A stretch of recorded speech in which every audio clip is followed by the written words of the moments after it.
Now at 8 o'clock, reaction to a new overnight shelter that's coming to Portland's Pearl District.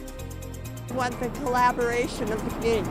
No one said anything to us at all. If there's a building and it's available, to me, it makes sense. We're going to hear more from people who live in that neighborhood who say no one seems to care about what they think about the shelter. Plus, new concerns over personal health data that could be turned over to the federal government and what the Oregon Health Authority said it plans to do. Then later this hour, an update on the search for the Washington father accused of killing his 3 daughters as authorities release new images of what he might look like today. The new 8 o'clock hour of KGW News at Sunrise starts right now.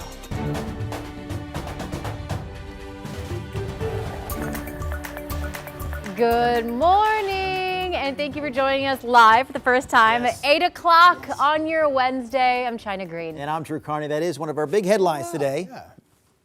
Starting today, we have a brand new 8 a.m. hour. It is now. It's happening right before your very eyes. Every weekday morning, right here on KGW Plus, you can catch this extra hour of the show. Thank you for being here. Thank you for finding KGW Plus. We appreciate the viewership. Again, not only streaming from 7 to 8, now streaming from 7 to 9 a.m. And we've got Rod Hill on board as well. And boy, is this guy psyched about an extra hour of the Sunrise Show. You know, we practiced yesterday, so I totally lost fact that this is actually day 1, right? Yes. Day Mom, one. you're going to do this every morning now, do the sway thing at 8 o'clock? Yeah, I downed a cup of coffee in the break, so I am ready to go. Brian Matthews already removed you from the camera shot, China Green. We're looking at 8 o'clock live on Doppler radar. We've had over a tenth of an inch of rain up around Astoria. You can see a few scattered showers, but right now the last frame doesn't show anything from Vancouver down through Salem, where it's been mostly nothing or some sprinkles or some traces of rain this morning. But again, if you're going to be out and about, there's still at least a chance of some light rain showers through 10 or 10:30 this morning, at least that long. Here's Lincoln City, where you can see the raindrops on the lens, 56 degrees. And here's downtown. We're actually seeing the cloud deck thin a little bit, but I just think we've got to continue the chance that you have a raindrop falling for a little bit longer today at this point. And again, we're talking about traceable amounts of rain. We'll still be at least mainly cloudy at noon, 62, and then we'll look for some gradual to partly clearing skies during the afternoon. I have us getting up to 71, and that is your forecast. Rod, thank you. All right, we have a traffic alert for you at 8:02, a single car crash in the Selwood neighborhood. This is a live look at Southeast Tacoma and 11th. Our Sunrise photographer Eric Patterson tells us that all lanes are open, but eastbound traffic is driving around this crash. Looks like a SUV went into a tree right there, but we'll update you when we know more. Our top news story here at 8 o'clock. It's breaking national news. The Supreme Court has upheld a Tennessee law that restricts gender transition care for minors. The 6-3 ruling is likely to have a broad impact as 24 other states have already enacted laws similar to the one in Tennessee, which bars gender transition surgery, puberty blockers, and hormone therapy for youth. Now, because of this ruling, laws in those 24 other states are now expected to be allowed to stand, despite facing similar challenges to overturn them. The ruling does not affect states that do not have such bans, meaning care in states such as Oregon and Washington will still be available. The court was divided on ideological lines, with the 6 conservatives in the majority and the 3 liberals in dissent. Meanwhile, 2,000 more National Guard troops have been sent to Los Angeles in response to ongoing protests there against ICE. LA's mayor did lift the city's curfew, saying it helped curb vandalism and looting. The president's control, meanwhile, of the National Guard is being debated this morning in court. A federal appeals court heard arguments yesterday, wasn't able to make a decision. We do know that a lower court initially ordered control be returned to California Governor Gavin Newsom, but that ruling was quickly put on pause. Portland police arrested 2 people late last night at the South Waterfront ICE facility. Police say shortly after 10 o'clock, a demonstrator vandalized the facility. An hour later, police arrested a second demonstrator who they say threw a rock at a federal officer. The 2 suspects face charges including criminal mischief and attempted assault of a peace officer. Meantime, yesterday on Sunrise, we told you about state leaders in Washington who were outraged that health data from the state's Medicaid program, Apple Health, was given to federal immigration authorities without their knowledge. We have since learned that Oregon could be faced with the very same situation. So here are the details. According to the Lund report, the Trump administration has given the state until July 30th to hand over personal information from the Medicaid-funded Oregon Health Plan. The Oregon Health Authority did not respond to a question from the Lund report about whether it intends to comply with this or not. The Health Authority simply said it will continue to evaluate the request. The Associated Press, meanwhile, reported earlier that top Medicaid officials fought to block the transfer of personal information to immigration officials, citing both legal and ethical concerns. But two top advisors to U.S. Health Secretary Robert F. Kennedy Jr. offered that type of information to be handed over. The Trump administration says it's aiming to make sure that undocumented immigrants are not getting any Medicaid benefits. The Trump administration saying that those benefits are only meant for, quote, law-abiding Americans. 7 states, we're going to show you them right here. They include Oregon and Washington. 7 states currently allow non-citizens to enroll in their state's Medicaid program with full benefits. The White House says ICE can once again detain workers in the agriculture and hospitality sectors. That move has garnered a big reaction from the Oregon Wine Growers Association, which called migrant workers the backbone of the industry. This comes after ICE arrested a vineyard business owner from Newburgh last week. He's currently being held in an immigration facility in Tacoma. Now the Yamhill County Commissioner says he's concerned both for workers and Oregon's $8 billion wine industry. Not only is our leading industry going to slow down, but also it bleeds into manufacturing, it bleeds into construction, in every aspect of our economy. Meanwhile, the Oregon Restaurant and Lodging Association told us it's providing resources to help its members navigate immigration-related matters. People who live in and around Portland's Pearl District are raising some concerns over the city's plans for a new overnight homeless shelter. The new shelter will fill a vacant office building at the edge of the Pearl right next to I-405. Nearby residents say that they weren't consulted about it. KGW's Catherine Cook explains. On the corner of Northwest 15th and Northrop, you'll find the talk of the Pearl District. And it's not going to be good. The future home of an overnight homeless shelter. We worry about, the house values. The city of Portland leased the building and tells KGW they hope to open the shelter by September. It would be low barrier, meaning adults who stay here can be drunk or high.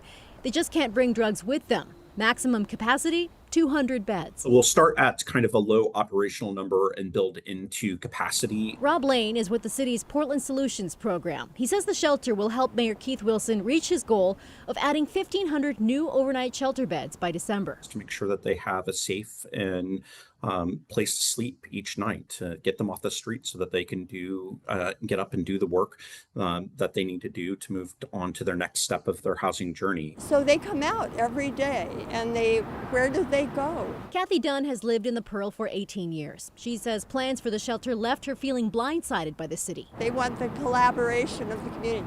No one said anything to us at all. Yeah, I don't think the neighborhood should be subject to an irresponsible campaign promise. Todd Zarnitz is president of the Northwest District Association. He believes addiction is the root of Portland's homeless crisis. He doesn't think this shelter will solve that. He's also frustrated by its close proximity to another overnight shelter. Blanchet House just announced plans for a 75-bed shelter for women 2 blocks away. The neighborhood's perspective is that if you're going to concentrate a problem, have a solution for the problem, and nothing's really being offered here. I mean, people need to get off the street. That's not a permanent solution. But for David Mink, it's a start. He lives nearby and supports opening the shelter on Northrop. As I said, what are you going to do? Say, well, they have to be out there somewhere else. I mean, if there's a building and it's available, to me, it makes sense. How it might impact businesses here is another concern. The Pearl District, already an oyster shell of what it once was, riddled with empty storefronts. Everybody's just going to turn off the lights, and we're going to see this destabilize the community, and that's a very real fear. Catherine Cook, KGW News. All right, quick look outside. Lincoln City Skycam, Chinook Winds Casino Resort. We've got raindrops on the lenses there. We've got some cloudy skies. We've got Rod Hill standing by in the Weather Center. So, Rod, you talked about the rain coming today, and we've seen the rain plenty this morning. Yeah, just from a classic push of low cloudiness, and this should be a day that sees the afternoon hours kind of gradually break out of this. A reminder, this is the rain potential map, which now shows growing confidence and maybe we get an inch of rain in Portland and Salem and over an inch of rain at the coast. This is Friday, Saturday, that 2-day rain soak, which is still on track. We'll talk more about that coming up in about 10 minutes. Right now, we've got rain from Astoria to Longview, and then we saw that the radar just doesn't work well, showing low-level moisture down in Lincoln County, but we just saw that on the lens down there from our Snook Winds Casino Resort camera. It is dry in Portland and Salem, and currently actually the cloudiness here in downtown Portland is thinned out a little bit. Chehalem Tasting Room, beautiful shop, cloudy morning out there over the vineyard.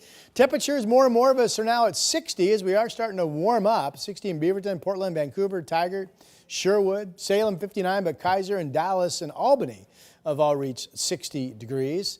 Here is the map for today. It is a absolutely gorgeous, clear sky, sunny morning east of the Cascades. And it will be sunny all day in Madison Bend, 80-degree numbers, mid-80s in Baker City, Burns. And then you're going to see some gradual clearing along the coast today as well. So the afternoon turns out to see improving conditions in terms of dry and sunshine. We've got a dry Thursday, partly cloudy 73. You got the 2 rainy days coming on Friday and Saturday. A lingering shower threat, still a possibility, especially Sunday morning. And that is your update. Thank you, Rod. All right, your time now is 8:10. There are no, we are seeing a slight slowdown there along I-205 south in Clackamas County. Sorry, this is live TV, people. I'm seeing it for the first time. So this is impacting the drive around Gladstone and Happy Valley. So here's 2 pictures of the slowdown right now. Definitely slower than usual, but I-205 on your right, and on your left is 205 in Strawberry. Okay. That's over by the Gladstone area, I believe. Oh, right. Yeah. Okay. Well, we'll let you know if anything else pops up. To have this kind of damage, because of our values, it feels very personal. It's a personal violation. Leaders at this local church believe that someone purposely broke some of their windows because they support the LGBTQ+ community. We're going to hear more from them coming up. Plus, as the conflict between Israel and Iran continues to grow, President Trump is weighing critical next steps, including potentially a U.S. strike on Iran, according to administration officials. I'm Alice Barr in Washington. The very latest details coming up.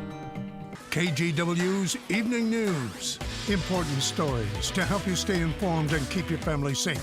Thank you for joining us. I'm Christine Pitawanich. And I'm David Molko. Weather impact alerts to help you plan your week. We need to be extra careful with anything that can throw a spark. And a team of local journalists connected to our community. David Molko, Christine Pitawanich, and Matt Zaffino. Your Evening News team, tonight on KGW.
On Weather Impact Alert Days, stay informed, prepared, and connected with KGW and KGW Plus. Coverage that alerts you to what's coming and how it will impact you.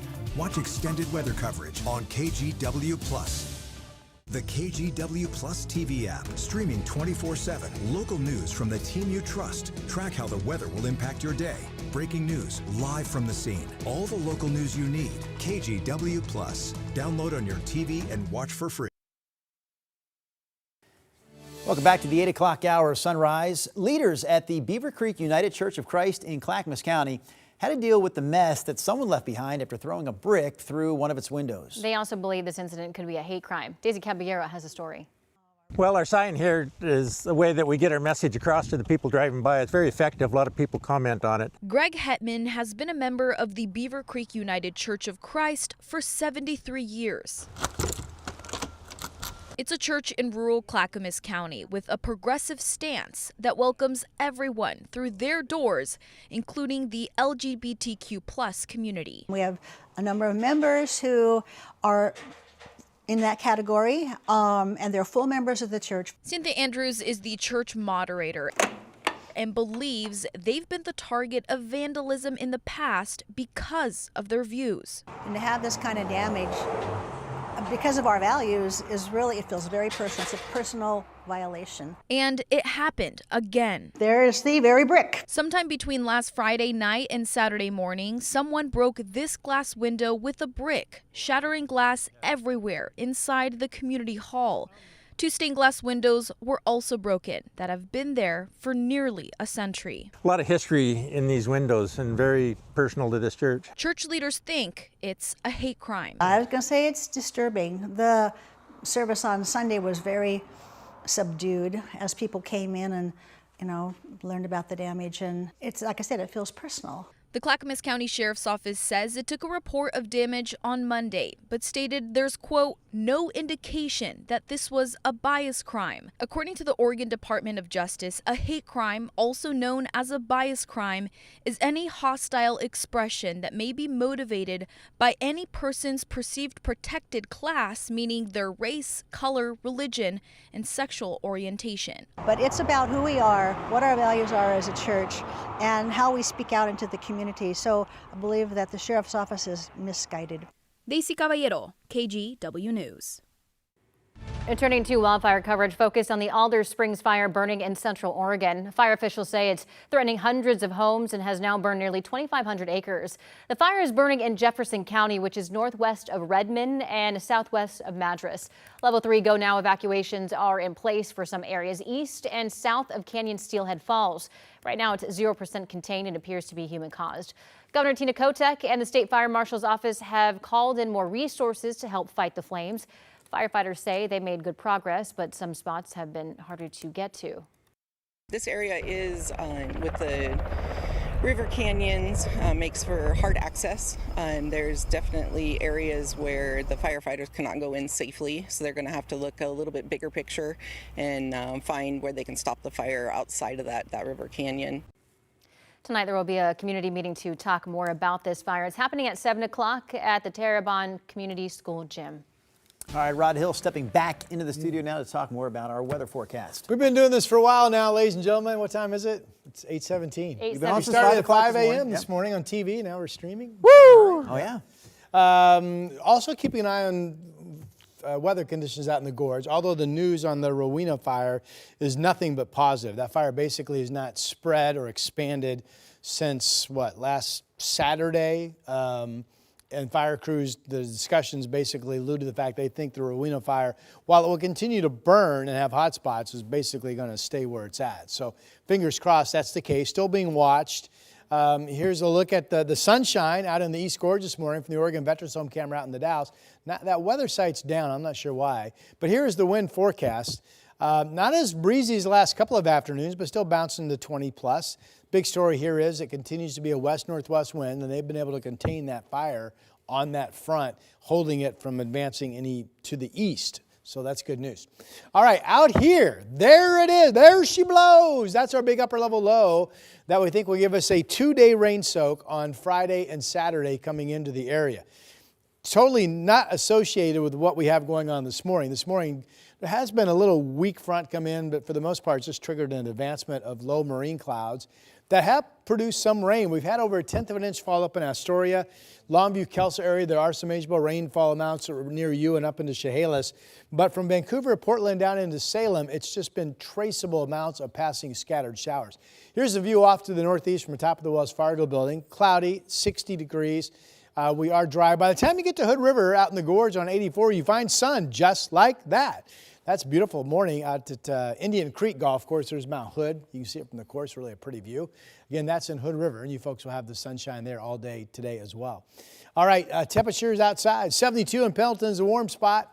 It's all sunny east of the Cascades, and basically from Hood River to the east, as we just saw. The coast is overcast. We've had manageable rainfall down in Newport as well this morning, where it's 55 degrees. Futurecast shows 9 o'clock, and now we're advancing to 2 o'clock this afternoon. So eventually the morning clouds and the chance of a rain shower goes away, and we'll see gradual to partial clearing take hold this afternoon.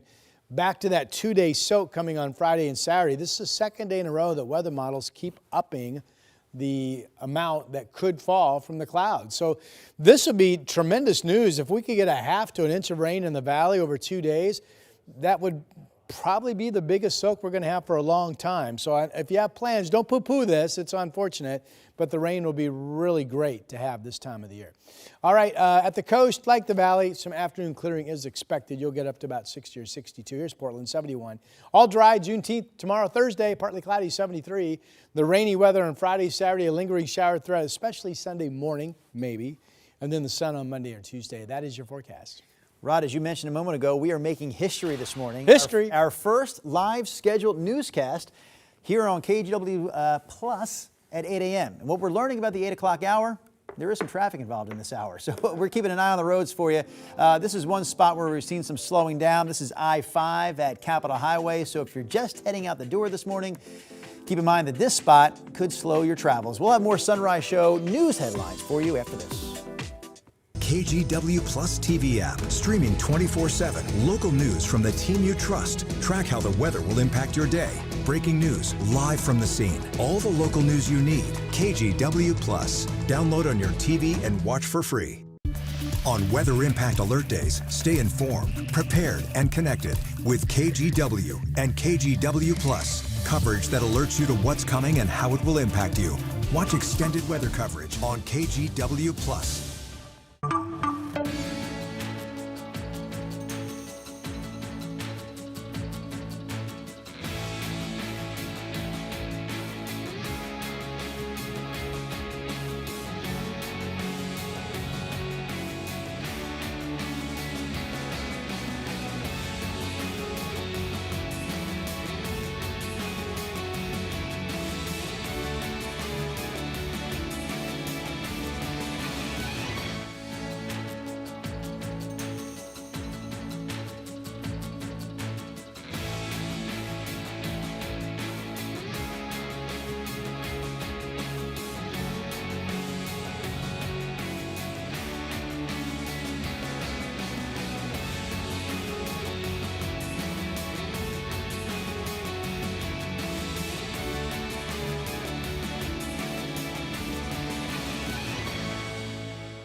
We have now issued a weather impact alert. We could expect conditions in some parts of our area to change drastically pretty soon, right? And very quickly, yes.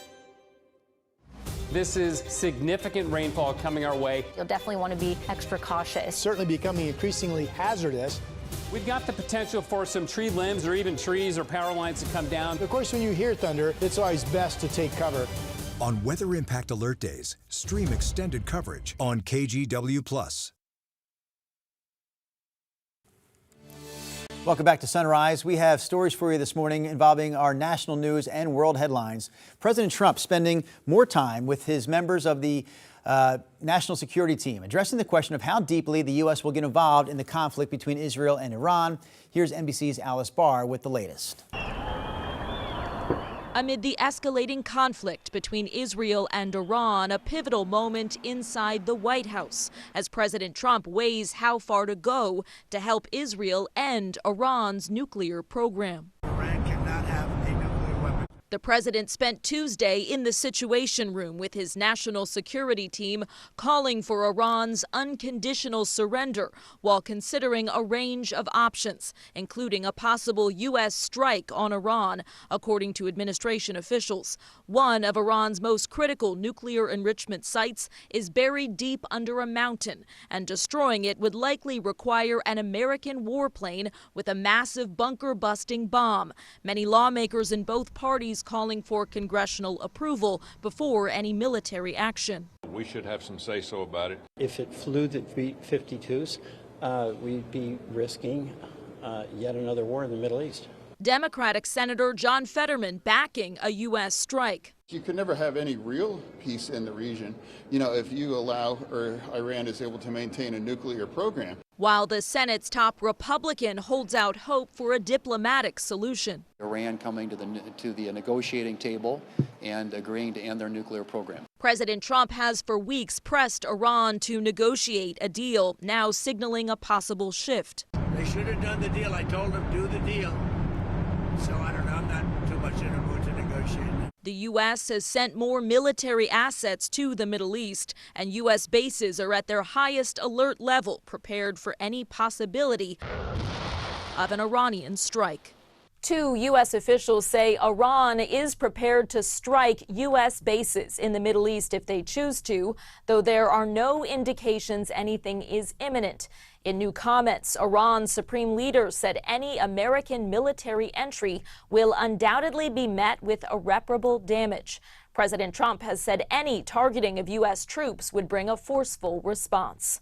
In Washington, Alice Barr, NBC News.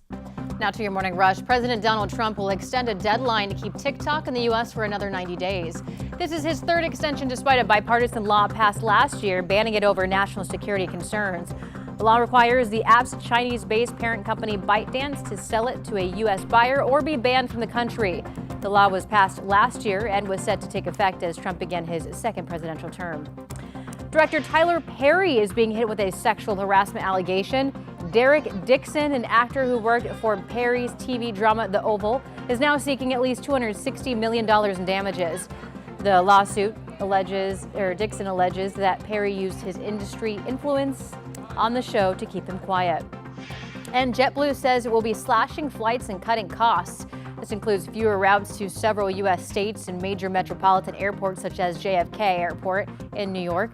The changes come after a tough year marked by a higher cost and failed merger. And that's your morning rush.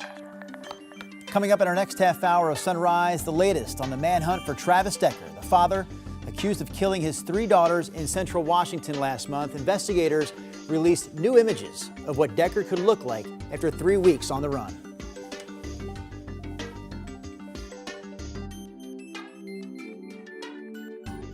On Weather Impact Alert Days, stay informed, prepared, and connected with KGW and KGW Plus. Coverage that alerts you to what's coming and how it will impact you. Watch extended weather coverage on KGW Plus. The KGW Plus TV app, streaming 24/7. Local news from the team you trust. Track how the weather will impact your day. Breaking news, live from the scene. All the local news you need. KGW Plus. Download on your TV and watch for free.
KGW's 6 o'clock news.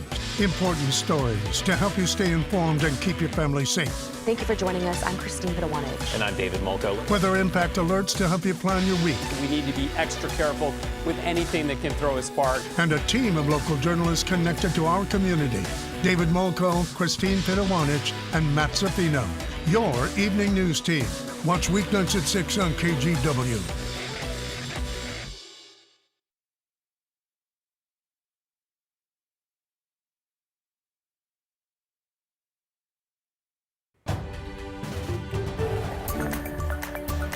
Good morning, I'm China Green. Portland police arrested 2 people late last night at the South Waterfront ICE facility. Police say shortly after 10 o'clock last night, a demonstrator vandalized the facility. An hour later, police arrested a second demonstrator who they say threw a rock at a federal officer. The 2 suspects face charges, including criminal mischief and attempted assault of a peace officer. Headed over to Rod Hill for a look at weather. Well, thank you. We have a cloudy day underway, at least here on the west side of our state. We've had some traceable amounts of raindrops fall in Salem and Portland. Right now, Salem 59 and Portland's at 60 degrees. We have seen 1/10 of an inch of rainfall along the coast, especially up around Astoria this morning. And this is a day where we have the morning clouds, the rain threat, and then gradual partial clearing this afternoon as we get up to around 71 degrees. Here's the 7-day. Tomorrow, all dry, partly cloudy, 73. Juneteenth, of course. And then that 2-day rain soak is still a go starting Friday morning with occasional shots of pretty good widespread rain coming through at times through Saturday. There may be a lingering shower threat, especially Sunday morning.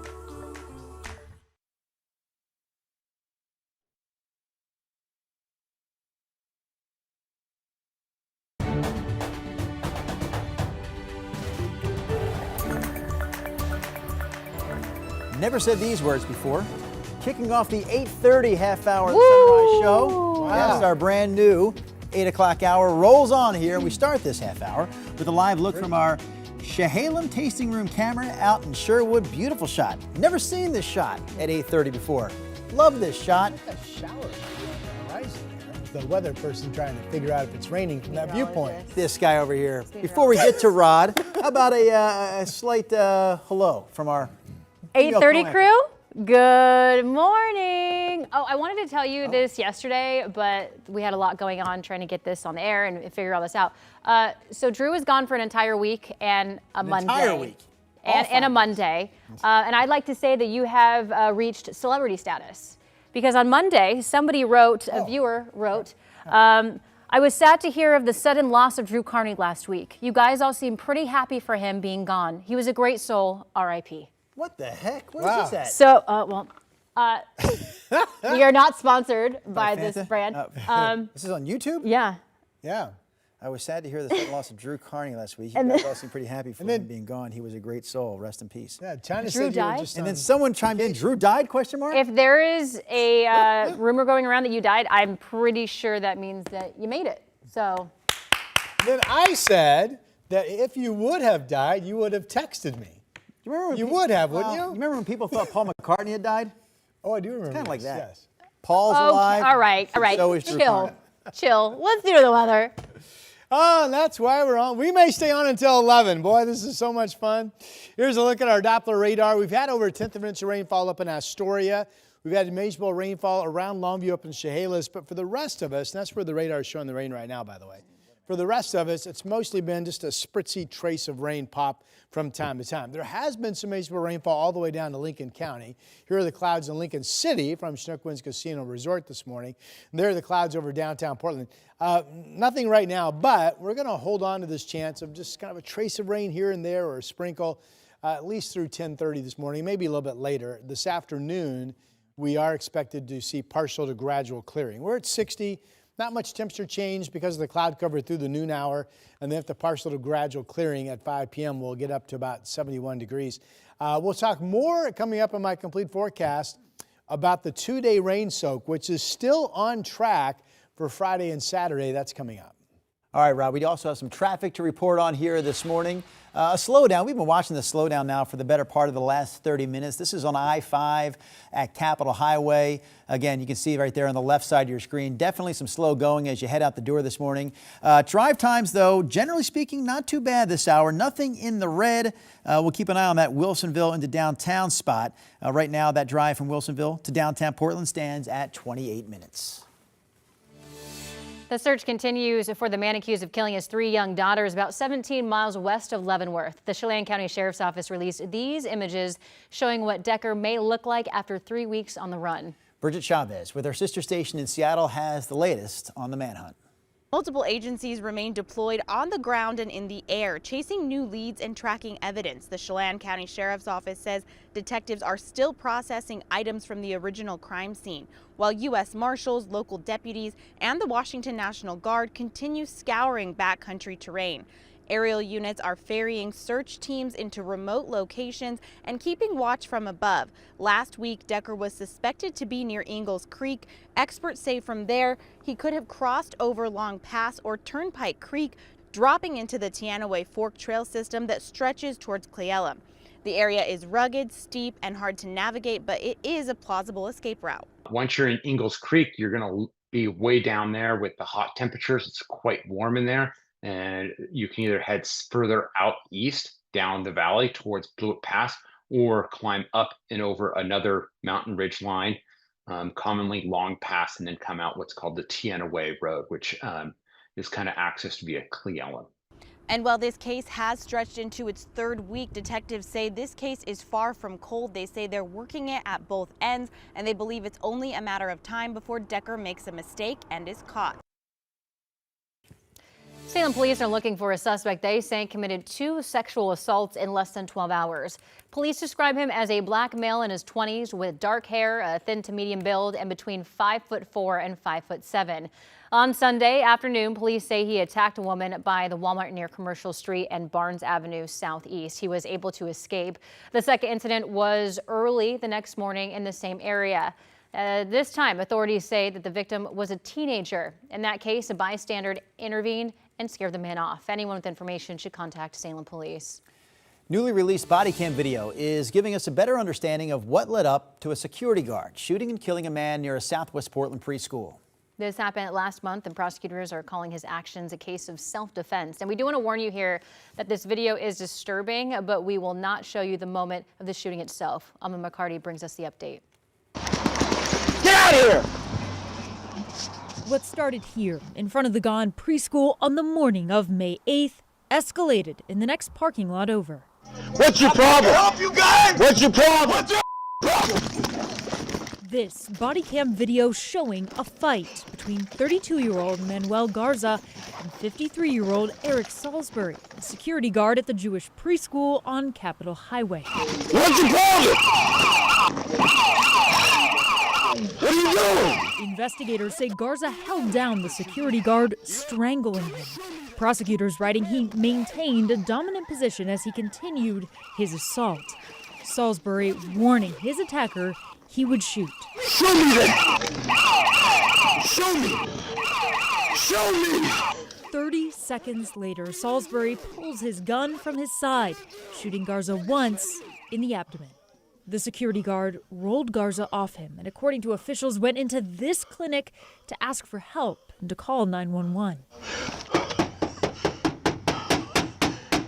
More than a month after the deadly shooting, the Multnomah County DA's office declined to prosecute, calling the use of force justified under Oregon law and therefore not criminal. Attorneys for Salisbury said the licensed security guard was forced to defend his life.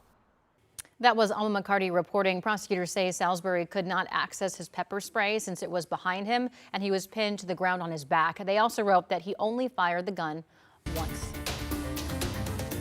The man suspected of fatally shooting a Minnesota state representative and her husband and also injuring another Minnesota legislator and his wife was captured Sunday evening after a massive 2-day manhunt. And we're learning more about the search for Vance Belter and what he was doing during that manhunt. Ian Russell with our sister station Minneapolis has more on the anatomy of the search.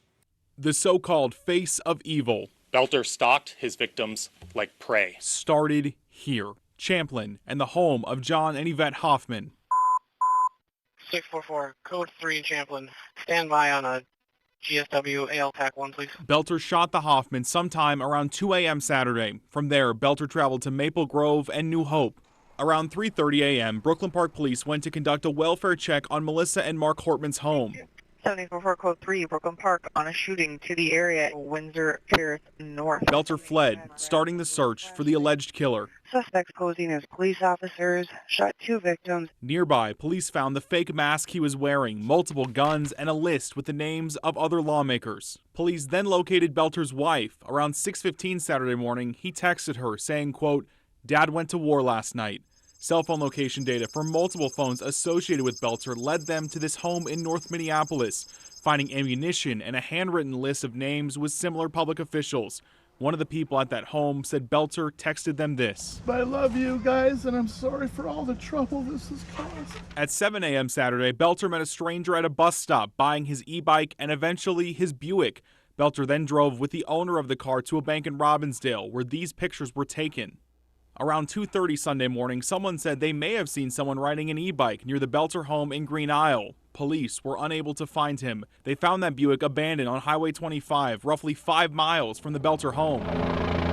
Police spent much of Sunday searching that Buick and the surrounding area, even going door to door to search nearby homes using a helicopter and infrared technology. He was spotted on a trail cam, and then a neighbor saw Belter walking through the grass roughly a mile from his home and reported it to police. And as I was coming down the driveway, I said, "Dad, there's somebody in the front yard."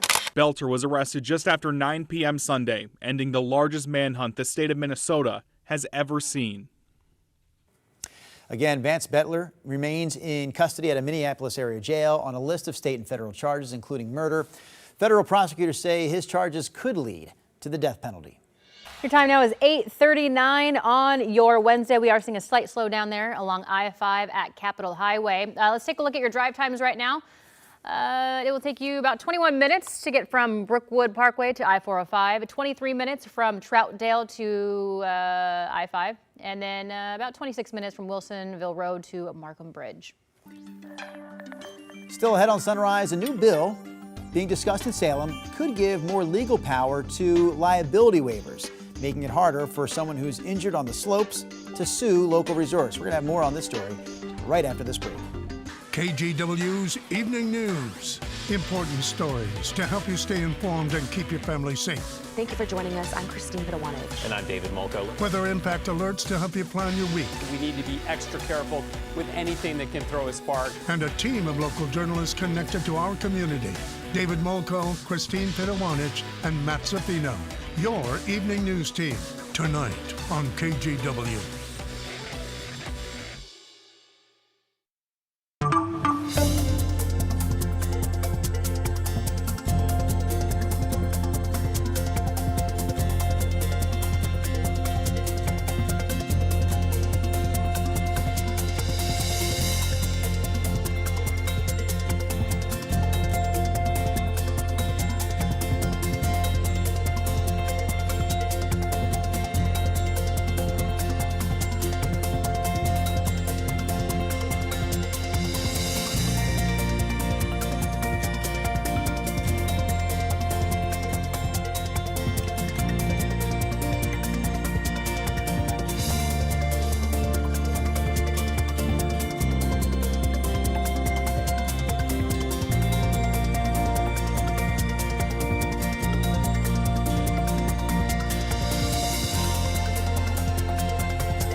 We have now issued a weather impact alert. We could expect conditions in some parts of our area to change drastically pretty soon, right? And very quickly, yeah.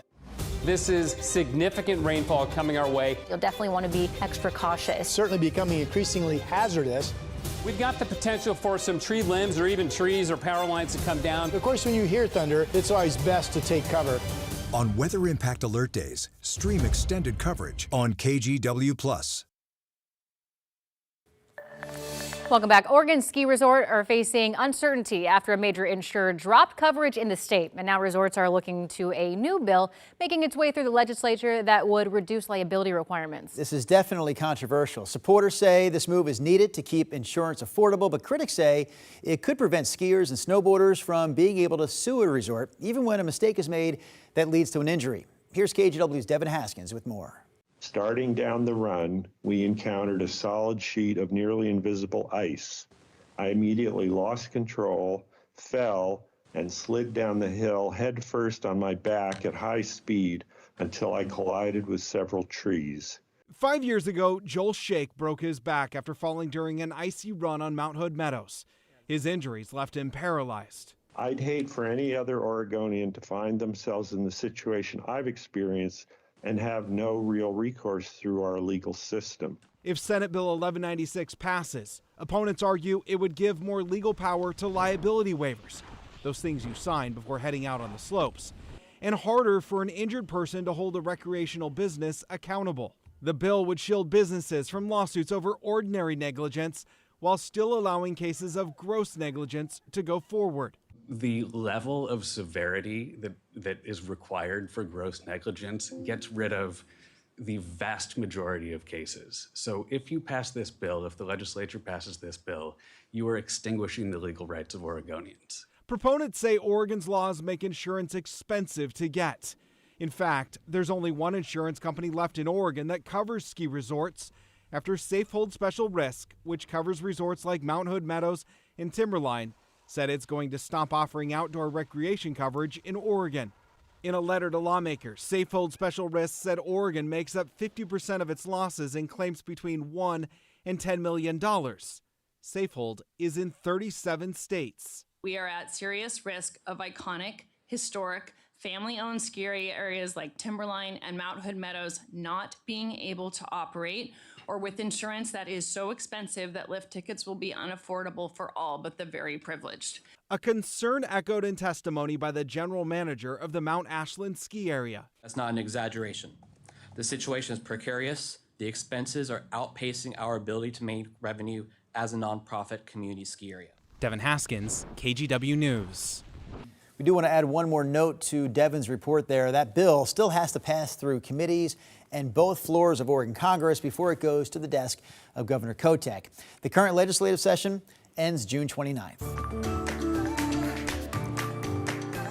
All right, now for today's question of the morning. This was a topic that got a lot of folks over at Today's Show talking yesterday. Should adults be able to order off the kids menu?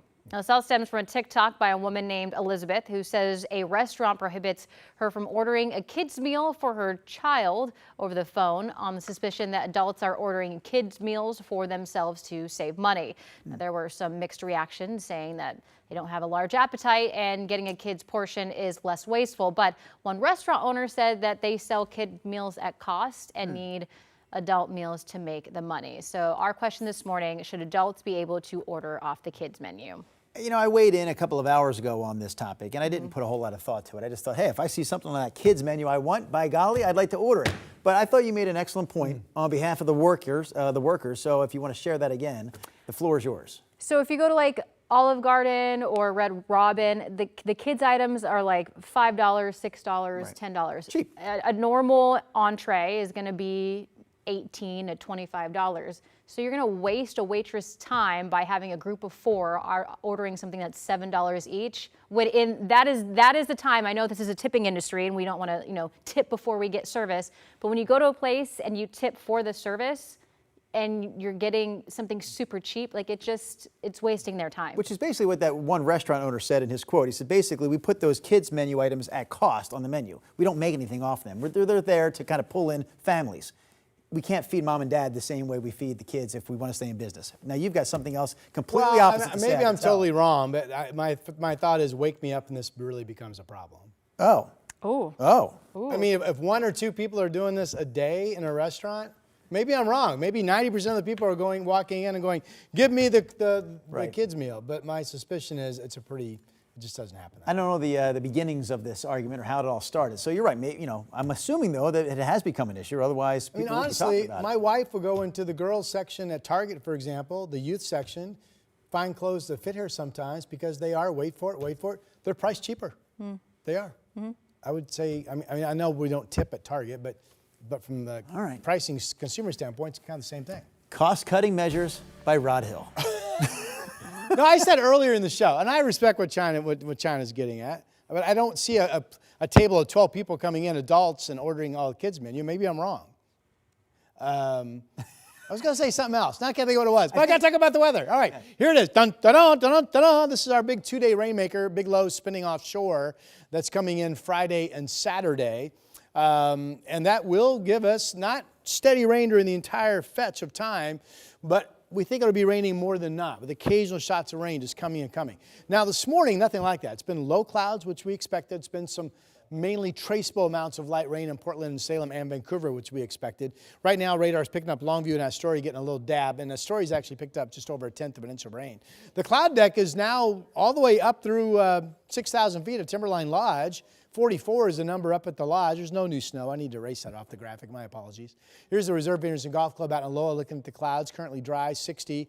Downtown West Hills from Providence Park, 60 degrees and quiet as well. 57 in Astoria, Salem 59. There you can see the 72-degree temperature out in Pendleton. And it's all sunny from Hood River east and in central and eastern Oregon today, and it will be all day.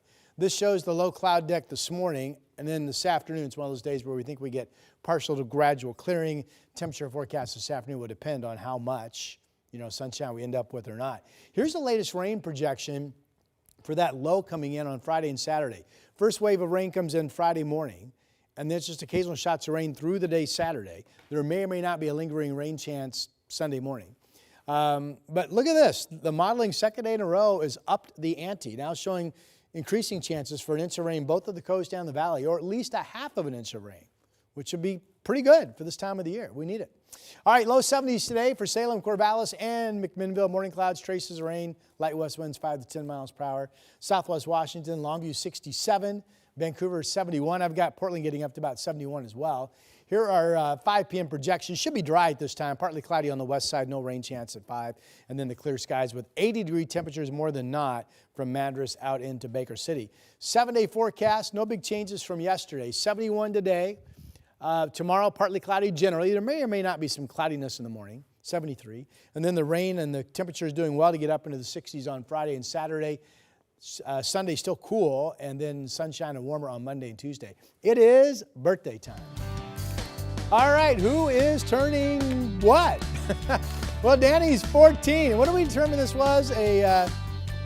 It's a wrapper. I think it's a full candy bar. It's a full candy bar. No, it's not a full candy bar. It's not a full candy bar. Wrapper of a Reese's cup. A wrapper of a Reese's. Drew's saying it, and I'm repeating it. Okay, that's Danny. Happy birthday. Here's Daphne celebrating 16. That's a big birthday. Hope you have a great time with your friends and family. Have a special day. Megan, 19, last year being a teen. Happy birthday to you. Donna is 70 today. Happy birthday. It's a fun picture. Happy birthday to you. I like the filter there. Ron, also 70. Happy birthday. Kelly is 73. We have a lot in the 70-something club today. Happy birthday to you. And Skip is just barely holding on to the 70 club. 79 today. Happy birthday to you. Birthdays at KGW.com, and we will celebrate. All right, your time now is 8:51. Taking a live look at our one of our cams right now. Here's Highway 26 near the zoo exit. So a little bit of a slowdown that's expected around that time. Here, look at your drive times. You got one red, one green. The red is Main Street to I-405, 18 minutes there. Patton Parkway, all good to go. 11 minutes to get to I-84. The KGW Plus TV app, streaming 24/7. Local news from the team you trust on your time. Track how the weather will impact your day. Certainly becoming increasingly hazardous. Extended, continuous coverage of breaking news live from the scene. That snowpack is still heavy. Go deeper with in-depth interviews and exclusive reporting. All the local news you need, live or on demand. KGW Plus. Download on your TV and watch for free.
KGW's Evening News. Important stories to help you stay informed and keep your family safe. Thank you for joining us. I'm Christine Vidawanich. And I'm David Molko. Weather impact alerts to help you plan your week. We need to be extra careful with anything that can throw a spark. And a team of local journalists connected to our community. David Molko, Christine Vidawanich, and Matt Zafino. Your Evening News team, tonight on KGW. Here's a quick recap of some of this morning's top local stories. Portland police arrested 2 people last night at the South Waterfront Ice Facility. Police say shortly after 10 o'clock, one of those people vandalized the facility, and then about an hour later, police arrested the second person who they say threw a rock at a federal officer. Their charges include criminal mischief and attempted assault of a peace officer. Intel is set to lay off 15 to 20% of its factory workers as soon as next month. That's thousands of employees, of course. It's not clear how many of Intel's roughly 20,000 workers in Oregon could lose their jobs during this latest layoff. We know just last year, Intel cut about 15,000 workers, including 3,000 in Oregon. And the city of Vancouver has landed almost $3 million in new grants to help with its homeless response. That money will be used to add employees to the city's homeless outreach team and will also help with a new shelter that's currently under construction and set to open next year. These pictures down by the rail yard where there's quite a collection. 71 degrees today. We look for some partial gradual clearing this afternoon. And then we're all dry tomorrow. Then we have the 2-day rain soak coming on Friday, Saturday. If you have plans those 2 days, yes, I would say it's 100% likely it's going to be raining on and off much of the time, both days. The pickles on Saturday. Pickles Saturday night pickles game. All right, here's a look at your drive times. About 22 minutes from Brookwood Parkway to I-405, 24 minutes Troutdale, I-5, and then Wilsonville to Markham Bridge, 25 minutes. All right, and that, my friends, is a little piece of KGW history. We did it. Wrapping up our first scheduled newscast. Do you think people are happy we're finally ending, or they want more? Yeah. Well, that was our first 8 o'clock newscast. Yeah. And by golly, we'll do it again tomorrow. The next day after that, and then Friday as well. Yeah. All right, here we go, gang. Wrapping up a Wednesday edition of your Sunrise Show. We have 4 hours a day now. The first 2 on TV and on KGW+. The second 2 from 7 to 9 a.m. only right here on your streaming TV app, KGW+. We should have had balloons today, just saying. Should have had balloons. And a cake. Oh, and clowns. No clowns. Send in the clowns. Do not sing on TV. There ought to be clowns. Please mute his mic.